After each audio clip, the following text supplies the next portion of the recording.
Hello, today is October 6, 2016, and welcome to this morning's session of Coffee with Authors. My name is Natalie Taggart, and here with me today is book lover Isabel Reynolds. Today we are discussing Tim O'Brien's Vietnam novel, The Things They Carried, specifically the chapter How to Tell a True War Story. So to begin, let's summarize this chapter. This chapter begins with the simple statement, "This is true," followed by an anecdote about Tim O'Brien's friend Rat Kiley writing to the sister of his late friend Kurt Lemon. The letter is graphic and serious, only the woman never writes back. Following this anecdote, O'Brien explains that a true war story doesn't have to have a moral. It is dedicated to the truth, no matter how incredibly sad that is. O'Brien then goes into a description of his late friend Kurt Lemon, a young man who enjoyed playing games and goofing off with Rat Kiley. He describes his death as a beautiful yet sudden event. One moment he was goofing off, and the next he was dead, splattered by a mine. O'Brien then further describes a war story by stating that in a true war story it is difficult to differentiate between what actually happened and what seemed to happen. It is a surreal occurrence. You miss a lot and you have to fill in the gaps. He describes a war story as something that is incredibly difficult to believe. Some of the story seems normal and the rest absolutely crazy. According to O'Brien, you need the normal stuff in order to make the crazy stuff believable.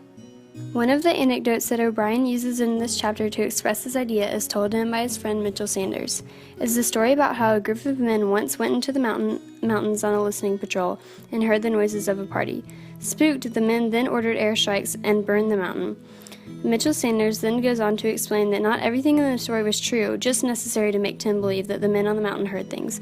Maybe not everything that they described like a glee club, but they still heard things and got spooked.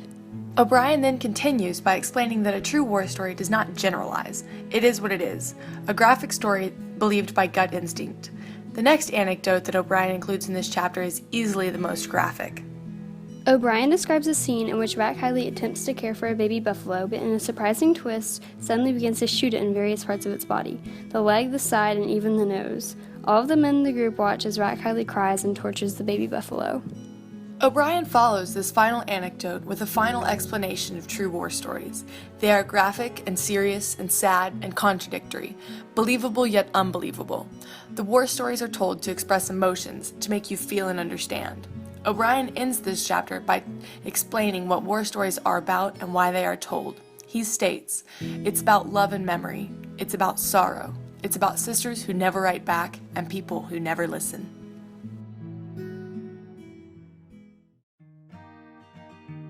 As we said earlier, within this chapter, O'Brien discusses the different qualities of a true war story and provides several examples of stories that he has told or heard from others. So Isabel, to start, what was your overall reaction to the chapter? To start off, this chapter was one of the more emotional chapters in the book, in the sense that it was incredibly graphic and full of grief. O'Brien, along with the other characters, does a pretty good job at concealing his emotions. However, when Kurt Lemon dies, Lemon's best friend Rat Kiley loses it. He ends up shooting a helpless baby buffalo because the rift created from his friend's death is so consuming and painful. So, what was your favorite part about this chapter? What made it extraordinary and worth talking about? I like the sense of verisimilitude in this chapter. The sense of realness is extreme. My favorite part is how present the metafiction is in this chapter. O'Brien directly addresses his audience when he says it's hard to tell you what happened next. And why do you think Tim O'Brien uses metafiction this way? Why does he address his audience like this? I think O'Brien uses metafiction to discuss why he wrote the novel, to explain why he continues to tell stories. Also, because this work of Tim O'Brien's is fictional, it is important that O'Brien uses verisimilitude to make it seem as real as possible. He does this by using many sensory details, military jargon, and including events that readers believe to be true because they are too crazy not to be. I agree. O'Brien really uses this chapter to discuss the truth of his stories and the need for each specific detail. I think that it is incredibly effective in helping Tim connect with the audience and completely express how the war and the deaths of his friends affected him and the men he fought with. And believe it or not, Tim O'Brien is actually here with us today. So Tim, why did you decide to include How to Tell a True War Story in your novel? Thanks for having me, Natalie.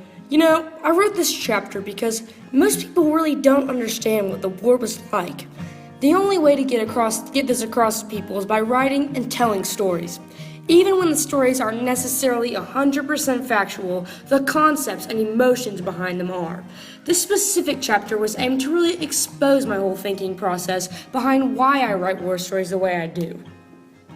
So, if you write stories to convey emotions, why do you deny that the stories and characters from this chapter are not real at the end of the chapter? Does that not counteract everything you were trying to communicate and make you an unreliable narrator? A great question. I understand how the chapters in my book may sound contradictory, but what I'm really trying to get across to my readers is that it really shouldn't matter whether my stories are completely made up or fully true. At the end of the day, what really matters is that I keep telling it, although I guess that does make me seem unreliable in a way. It's interesting that the divide between what is real and fictional doesn't affect the overall message of your stories. So Isabel, how do you think including Rat Kiley and his story in the chapter affects what Tim is trying to convey to the audience about how soldiers deal with emotional strain? I feel like he did an excellent job of conveying the emotions of all his soldiers through the actions and words of Rat Kiley. Kiley ultimately stands for everyone in the sense that the grief they experience from the death of a companion is difficult to overcome. Even though the incident with the buffalo didn't actually occur, it does wonders in showing the kind of grief and frustration that the soldiers faced and how they dealt with their emotions in different ways. Tim's use of pathos allows the readers to feel the emotions Rat Kiley was feeling after the death of his best friend, Kurt Lemon. I agree. However, although the passage about the buffalo conveys frustration and grief, it was also incredibly violent and contained gruesome imagery.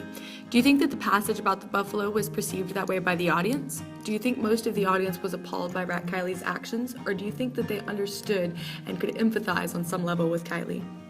Well, honestly, I really took a leap with that scene. I wanted to add another level, a depth, that would completely capture Rat Kiley's emotions in full. There are no words I could use to describe the death of a friend, and I think that most readers will be able to identify with that feeling in some way or another, whether that be in the loss of a family member, acquaintance, or close friend. What I'm hoping is that my readers were able to take this emotional scene and see it for what it actually is. I want them to take the emotion I packed in there and translate it into the form of grief and misery that Kiley felt in that moment. So Isabel, what do you think? That scene shows what the soldiers go through every day and how the death of a fellow soldier so heavily impacts them. Readers can relate to this on a certain level, not necessarily under the war circumstances, but in real-life situations. Well, we are almost out of time, so to end today's Coffee with Authors, for our final question I'd like to ask, how do you think excluding this chapter from the novel would have affected the novel's overall message? Isabel? If this chapter was omitted, there would be an element of closeness to the author lost, and a lot about what the readers now know about how to tell a true war story would not be known. If I might add, I also want to say I honestly think this is one of the most important chapters that I decided to include, because it really ties together the whole message I try to convey throughout the whole novel. I feel like it's up to me as an author to demonstrate to the reader what truth means in the context of the war story. I tried to show this through the use of metafiction to explain why I include specific fictional details and the anecdotes of Kurt Lemon's death and the death of the baby buffalo. Those are certainly very interesting perspectives. Anyway, thank you for your time and for being here with me for today's Coffee with Authors. We hope to see you again next time.